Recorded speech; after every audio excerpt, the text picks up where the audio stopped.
Тълпата.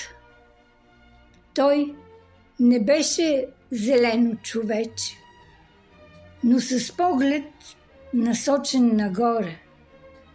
Като че ли очакваше нещо, мана небесна, НЛО или що ли? Спря до него един, втори, трети и стана тълпа с поглед нагоре.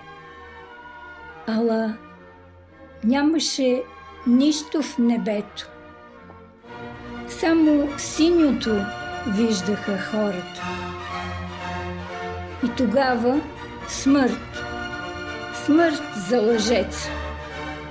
В един глас тълпата ревеше, а човекът избяга далече.